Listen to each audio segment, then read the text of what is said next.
Bonjour à tous et bienvenue dans la boîte à outils. Aujourd'hui, nous allons voir ensemble comment à partir d'une photo, je peux découper tout le fond de l'image et garder uniquement le sujet qui m'intéresse en transparent afin de pouvoir le mettre sur différents fonds. Donc tout d'abord, je vais ouvrir l'image qui m'intéresse.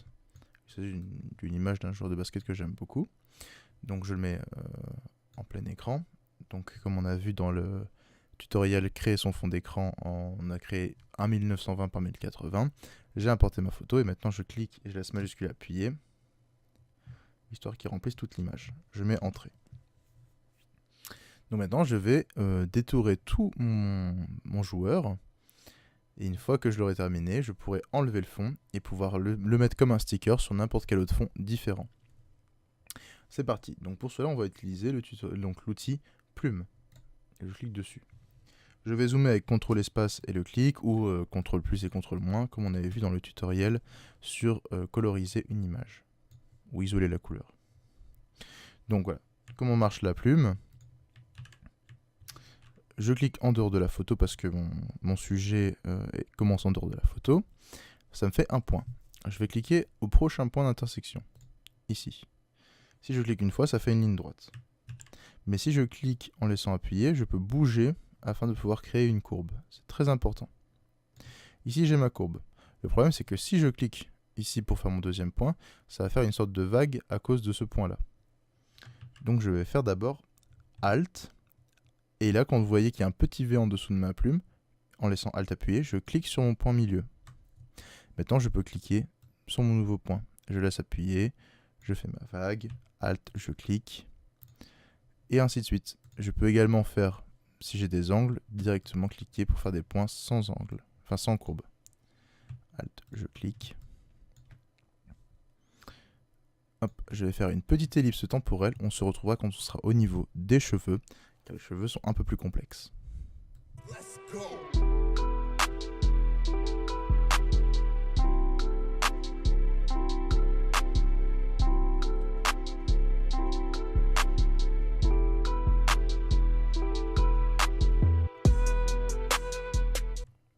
Voilà, maintenant je suis arrivé au niveau de l'oreille et je vais commencer à m'occuper de ses cheveux. Le problème des cheveux, c'est qu'à moins d'avoir une personne de chauve, les cheveux ne sont pas des blocs. Ils n'ont pas une opacité à 100%, ce qui veut dire que la lumière passe légèrement au travers. Donc là, ce que je vais faire dans un premier temps pour mon détourage de personnage, c'est suivre en cliquant un maximum tous les reliefs des cheveux. Ici, j'ai une personne avec des cheveux crépus, ce qui est donc assez simple de pouvoir détourer la ligne de ses cheveux. Si j'ai par exemple une femme avec de longs cheveux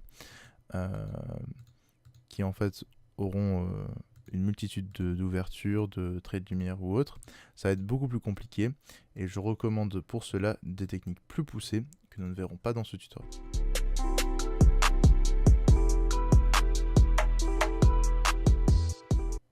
Voilà, j'ai terminé les cheveux. Maintenant je vais pouvoir continuer tout mon détourage de mon joueur avec les mêmes techniques que nous avons vues auparavant. Nous nous retrouvons ensemble une fois que je serai arrivé tout en bas de l'image.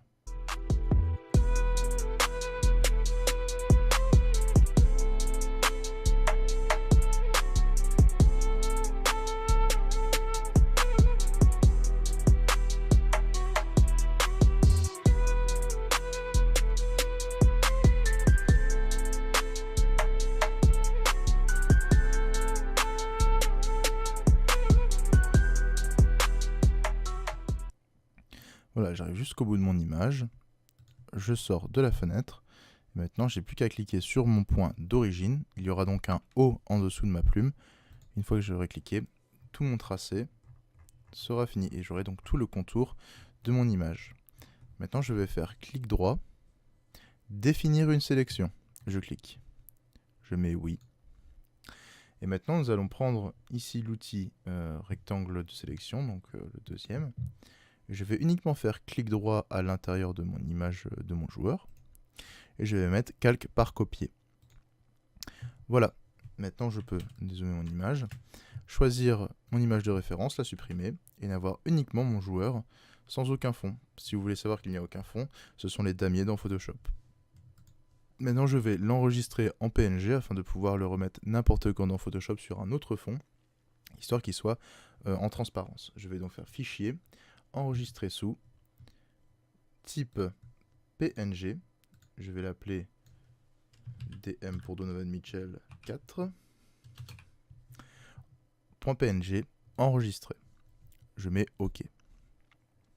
Maintenant, nous pouvons tester notre nouveau sticker. Par exemple, je vais fermer tout ça. Je vais ouvrir, par exemple, créer un nouveau fichier. Donc, créer 1920-1080 pour faire un fond d'écran comme on a vu avant. Je vais mettre, par exemple, un fond vert. Pot de peinture, je clique, il est ouvert. Et je vais maintenant faire fichier, incorporer, importer et incorporer. Choisir mon joueur sans fond. Donc, c'est-à-dire que c'est dm4.png. Et je mets importer. Et maintenant, comme vous voyez, il n'y a plus aucun fond, je peux mettre entrée. Je vous avais parlé tout à l'heure du problème des cheveux. Là, ça va relativement bien, mais ça fait un peu trop faux. Ce que je vais donc faire, c'est utiliser l'outil gomme, donc l'outil gomme. Donc cliquez, ils me mettent que c'est un fichier pixelisé, je mets OK. Donc là, je fais clic droit. Dureté, je vais mettre 0%. Mettre beaucoup d'épaisseur. Et venir cliquer à l'extérieur des cheveux, histoire de venir très légèrement les assombrir un petit peu. Donc ici c'est trop marqué, donc je vais essayer de le faire vraiment très légèrement. Et ce que je peux faire, c'est aussi reprendre une épaisseur beaucoup plus petite, zoomer, et venir faire tout le contour très légèrement également, histoire d'arrondir légèrement l'ensemble. Si lorsque vous zoomez, vous avez une grille des pixels blanche qui vous empêche de bien voir ce que vous faites fenêtre, enfin affichage, pardon, afficher, et vous décochez la grille. Sinon vous mettez également fenêtre, affichage, afficher, vous décochez grille, et vous décochez également la grille des pixels, qui moi est ici. Vous aurez sûrement ça, c'est très inconfortable pour travailler, donc je vous conseille de la désafficher. Hop, je vais m'arrêter au milieu pour que vous voyez la différence. Là, c'est une fois travaillé, là, c'était pas travaillé, donc vous voyez, c'est beaucoup plus naturel ici que là. Donc je continue. Hop, c'est surtout pour casser les angles droits. Maintenant, j'ai mon joueur. Je peux donc supprimer le vert, et nous avons comme ça notre fond. J'espère que ce tutoriel vous a plu sur comment avoir un sujet sans fond. Nous verrons dans un prochain épisode comment est-ce que nous pouvons, avec toutes les connaissances acquises jusque-là, créer un fond d'écran personnalisé avec son joueur préféré.